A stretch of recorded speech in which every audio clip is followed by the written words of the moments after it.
계명을 지키지 못하고 저녁에 생각해보면 1계명부터 10계명까지 다 어겨버릴 수밖에 없는 그런 존재인데도 불구하고 저희 보고 온전하라고 명령하셨기 때문입니다.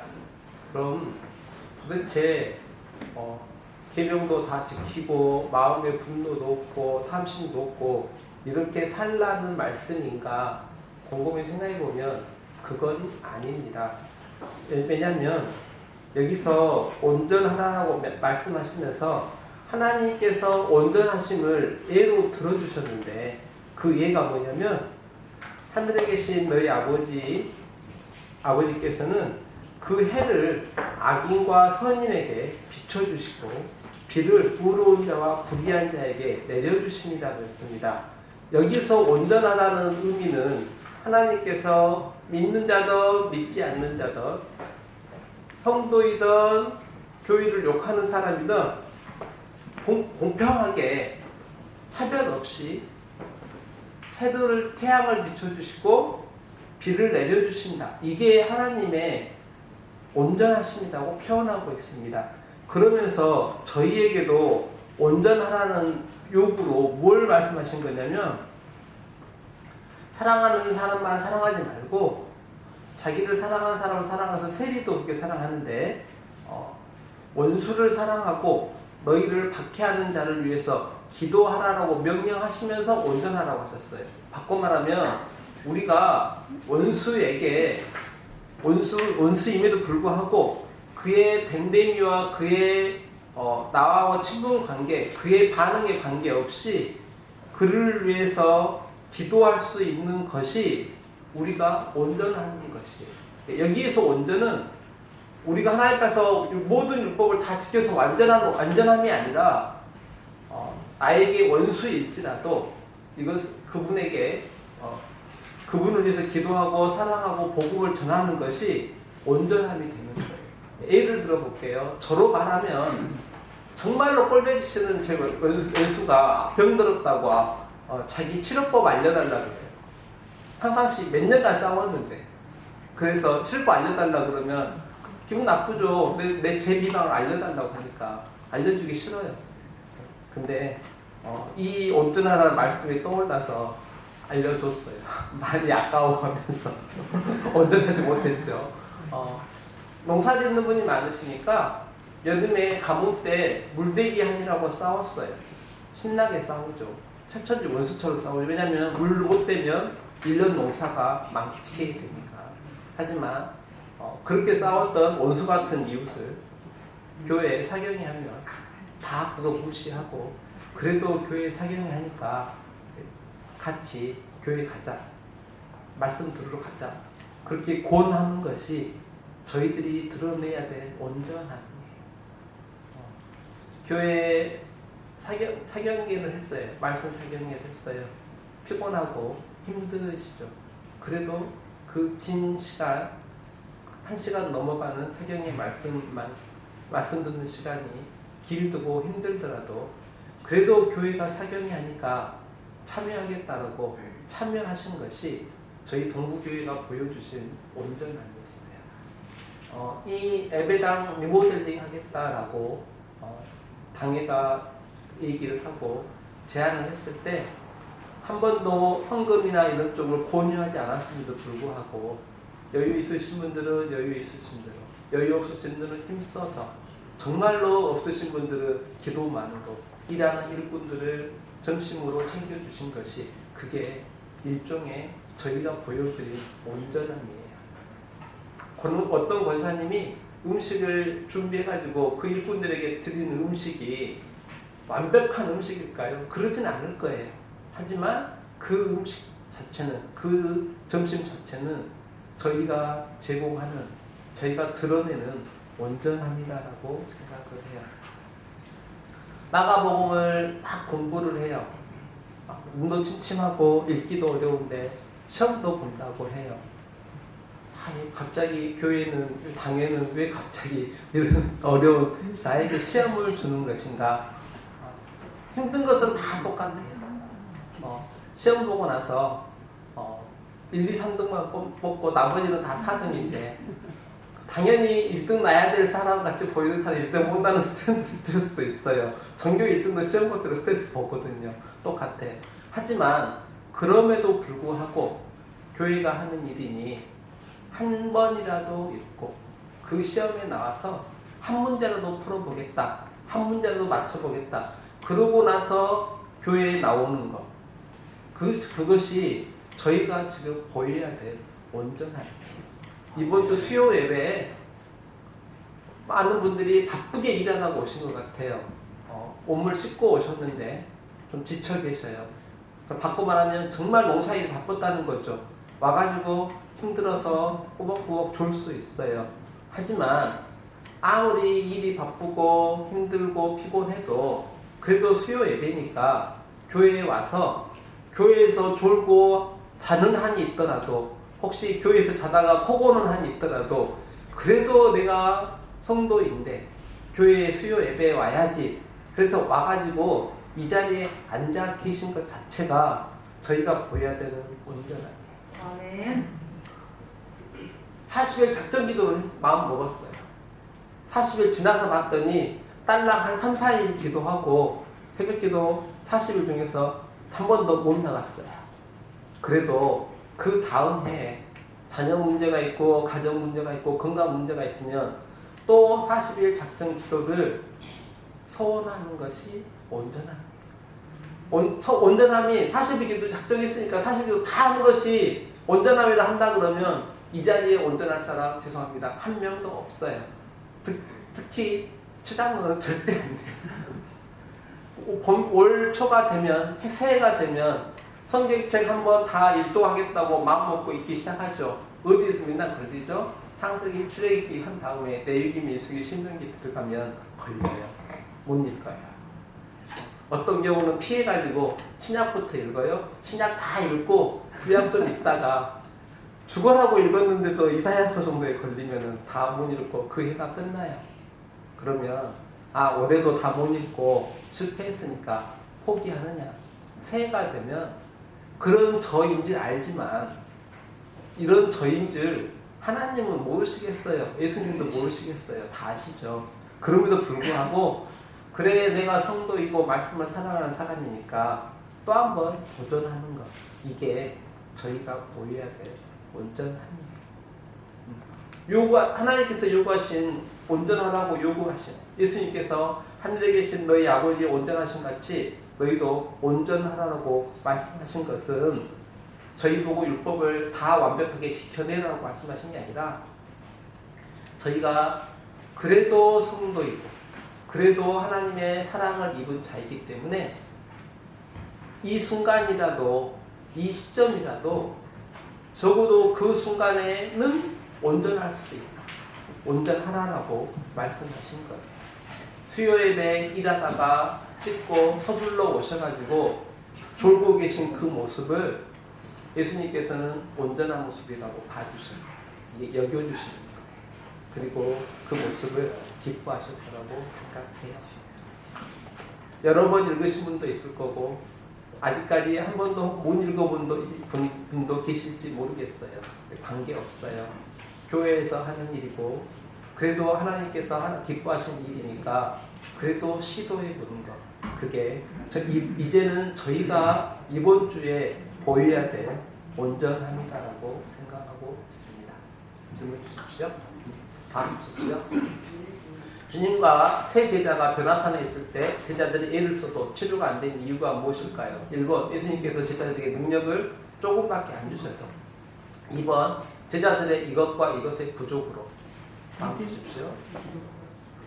제자들의 믿음, 기도가 부족해서입니다. 그래서 무엇이 없는 세대여 내가 너희와 얼마나 함께 있으며 얼마나 너희를 참으리요. 능력, 권능, 긍휼, 믿음 무엇일까요? 믿음. 이것이 없는 것이 근본 문제입니다. 우리의 관심은 우리의 관심이 여기에 있어서입니다. 땅의 것, 내 건강, 내 자녀, 내 사업. 5번 마음, 믿음, 하나님 나라. 5번. 네. 할 수 있거든이 무슨 말씀이냐, 무슨 말이냐? 예수님께서 이렇게 말씀하셨습니다. 이 말씀은 위로입니까? 격려입니까? 칭찬입니까? 책망입니까? 책망입니다. 이런 과정을 통해서 예수님께서는 바로 보자마자 그냥 벽을 고쳐주거나 하는 경우는 많이 없으세요. 어떤 무엇을 하신 다음에 과정을 통해서 아이를 고쳐주셨는데요. 이유는 자랑하시려고 2번 고생 좀 해봐라고 3번 믿음을 일깨우시려 믿음을 일깨우십니다. 경쟁에 처하면 본 모습이 드러납니다. 우리는 불평과 원망, 두 번째 겸손히 엎드리는 가난한 마음, 어떤 모습을 드러낼 것인지 생각해 보셔야 됩니다. 다음 주십시오. 어찌하여 왜 우리는 귀신 쫓아내지 못했죠? 치료하지 못했죠? 라고 묻자 예수님의 답입니다. 이것 외에는 다른 것으로 이런 종류가 나갈 수 없느니라. 헌신이 부족해서, 헌금이 부족해서, 집회가 부족해서, 부흥회를 안 해서, 기도가 부족해서, 기도가 부족해서입니다. 하나님께서는 우리가 구하는 것만큼만 주실까요? 많이 구하면 10을 구하면 3만 주실까요? 아니면 구하는 것 이상으로 주실까요? 이상으로 주십니다. 하나님께서 우리가 구하는 것 이상으로 주신다는 증거가 있는데요. 그분이 선이시기 때문에 그분은 선으로 주십니다. 그분이 사랑이시기 때문에 사랑으로 주십니다. 그리고 이미 가장 귀한 독생자를 내어주셨습니다. 그래서 저희에게 주어진 모든 것은 지금 당장은 피하고 싶은 마가복음의 저자들이 당하고 있는 박해와 핍박과 죽음일지라도 결국은 모든 것이 선으로 종결이 됩니다. 그래서 하나님께서 우리를 구하신다는 증거는 전부입니다. 빌라도가 묻습니다. 예수님에게 내가 유대인의 왕이냐라고 묻자 예수님께서 내 말이 1번 틀렸다, 2번 어렵다, 3번 옳도다. 뭐라고 하셨을까요? 옳도다 하셨습니다. 예수님께서는 이 말 대답하는 순간에 자신이 사형 판결을 받을 것을 알고 계셨을 거라고 생각합니다. 이는 그가 대제사장들이 빌라도는 예수님이 지금 잡혀가지고 자기 앞에 온 것이 무엇 때문인지 정확히 알고 있었어요. 대제사장들이 이것 때문에 예수를 자기에게 죽이라고 넘겨준 걸 알았어요. 투기, 증오, 미워, 시기에서 넘겨준 줄 알았어요. 죄 없음을 알고도 사형 판결을 한 거예요. 그래서 사도신경에 계속 그의 이름이 등장합니다. 유대인의 왕이여 무엇 할지어다. 갈대로 그의 머리를 밀며 치며 물을 뱉으며 침을 뱉으며 유대인의 왕이여 평안할지어다. 갈대로 그의 머리를 치며 침을 뱉으며 마침 알렉산더와 루포의 아버지 구레네 사람 이가 억지로 예수님의 십자가를 지고 갔습니다. 요한, 마가, 시몬입니다. 예수를 끌고 이곳으로 갔는데요. 이곳을 번역하면 해골의 고치라는 말입니다. 골았다, 골맞다, 골고다. 어딜까요? 골고다입니다. 제9시에 예수님께서 크게 소리 지르시되 엘리 엘리 라마 사막다니 나의 하나님 나의 하나님 어찌하여 나를 사랑하셨나이까 돌보셨나이까 버리셨나이까 버리셨나이까. 예수께 향하여 섰던 이 병사가 진실로 하나님의 아들이었도다라고 했습니다. 이 병사는 10부장이었을까요? 100부장이었을까요? 1000부장이었을까요? 군단장이었을까요? 100부장이었습니다. 아리마대 사람이 와서 예수의 시체를 내려달라고 요청했습니다. 이 사람의 이름은 요한, 마가, 요셉. 누구일까요? 요셉은 부자였습니다. 왜냐하면 개인 매장지, 개인의 장례 장소가 있었기 때문에, 그리고 빌라도에게 달라고 요청할 수 있을 만큼 권위도 있었고 권세도 있었어요. 근데 이분은 아마도 천국 백성인 것 같아요. 숨은 제자라고 표현이 되어 있으니까 부자도 천국에 갈 수 있고요. 가난한 사람도 당연히 갈 수 있습니다. 다음 주십시오. 안식일이 지남에 막달라 마리아가 가장 먼저 예수님의 시신을 이렇게 접하려고 했던 사람은 막달라 마리아입니다. 그리고 몇 사람이 가서 예수님에게 바르기 위해서 이것을 준비했습니다. 향수, 역청, 세마포, 향품입니다. 향품을 준비했다는 말은 죄송하지만 부활을 아직 믿지 못하고 있었다는 뜻입니다. 너희보다 먼저 여기로 가셔서 여기로 가겠다라고 말씀하셨어요. 부활하면 여기로 가겠다라고 하셨는데 그곳은 지성소인가요? 나사렛인가요? 요단강인가요? 갈릴리인가요? 갈릴리입니다. 그들은 예수께서 살아나셨다는 것과 마리아에게도 보이셨다는 것을 듣고 믿지 않았습니다. 부활한 것의 증인인 여성들이 자매님들이 오셔가지고 얘기를 해주셨음에도 불구하고 그래도 여전히 믿지 못합니다. 향품을 준비해 간 여성들도 부활을 믿지 못했고요. 향품을 준비해 갔다가 향품이 쓸모 없어지게 된 여인들이 다시 제자들에게 얘기하지만 그들은 여전히 믿지 못하고 있습니다. 분명 예수님은 내가 죽고 3일 뒤에 살아나서 갈릴리로 가겠다. 거기서 보자 라고 약속을 했어요. 예를 들어서 전쟁이 났어요. 제가 보인이랑 헤어지게 됐어요. 그래서 보인이한테 이렇게 말해요. 보인아, 우리가 살아남으면 순천만 저 끝에 거기서 만나자 약속을 했어요. 그리고 헤어졌다가 살아남았어요. 그럼 거기를 가야죠. 그 약속을 믿었으면. 근데 예수님께서는 당신이 살아나셔서 갈릴리로 가겠다고 말씀하셨는데 제자들은 안 가요. 왜냐하면 부활 자체를 못 믿는데 살아나셔서 그곳으로 갔을 것을 믿지 않았어요. 그래서 예수님께서 믿음 없는 것, 완악한 것을 책망하셨습니다. 다음 보십시오. 예수님께서 명령하시죠. 너희는 온 천하를 다니며 만민에게 이것을 전파하라. 말씀, 성령, 구원, 복음입니다.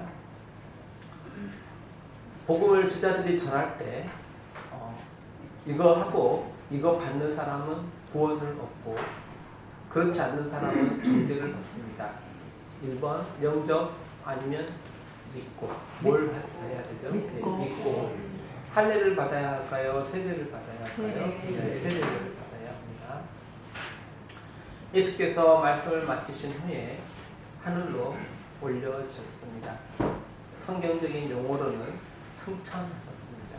그리고 하나님의 어느 쪽에 앉으셨습니다. 뒤편일까요? 앞편일까요? 좌편일까요? 우편일까요? 우편입니다. 사실 하나님은 물질이 아니시기 때문에 앞, 뒤, 좌우가 없습니다.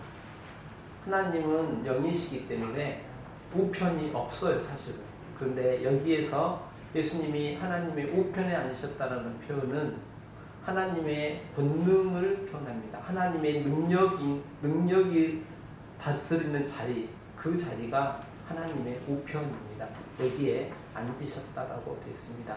하나님의 권세, 권능을 지금 부활하신 예수 그리스도, 승천하신 예수 그리스도께서 하나님의 우편에 좌정하셔서 다스리고 계십니다.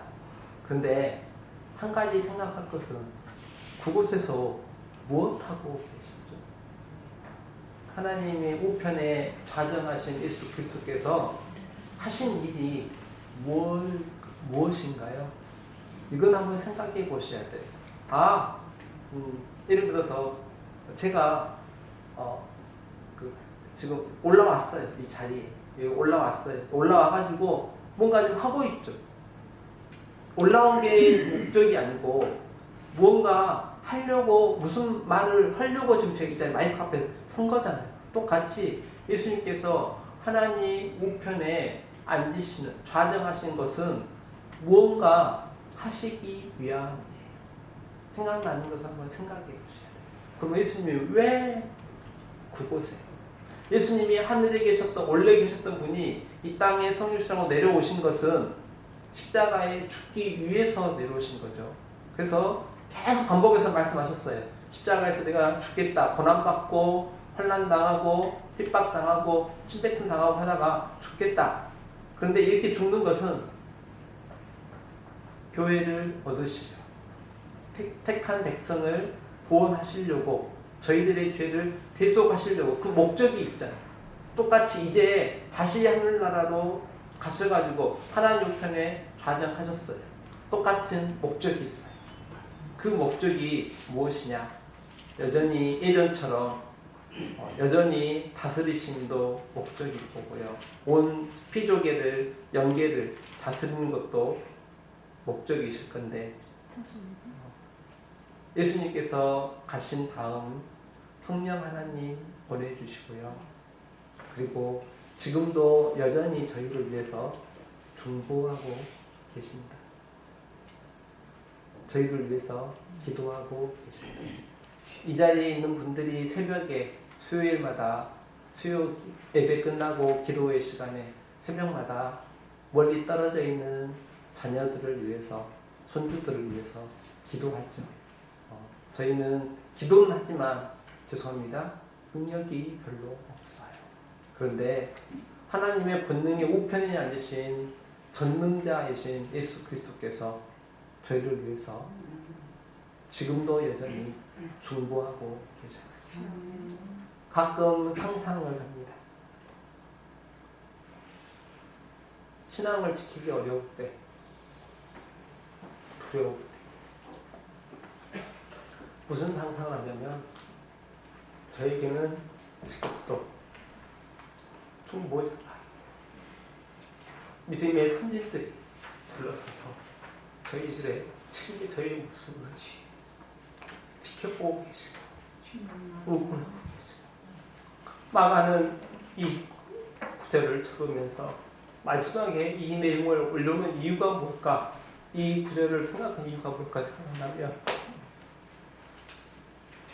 로마를 태웠다는 억울함으로 이미 성도들은 십자가에서 혹은 사자굴에서 고난받고 죽어야 되는데 그런 성도들에게 예수 그리스도께서 중보하고 계십니다. 이거 맞습니다. 그래서 말씀하지 구절이었어요. 저희 역시 삶은 어렵지만 병은 들었고 재산 문제, 건강 문제, 자녀 문제, 주민과의 갈등 문제는 날마다 쏟아지는 것처럼 쓰나미처럼 밀려와요. 똑같은 어려운 가운데 처해 있어요. 하지만 이럼에도 불구하고 주일에 저희들이 이곳에 와서 예배하고 또 읽어지도 않는 마가복음 읽어본다고 하는 이유가 뭐예요? 이렇게 저희를 위해서 생명까지 버리신 예수 그리스도께서 지금도 저희를 위해서 중보하시는데 굉장히 주셔서 감사합니다.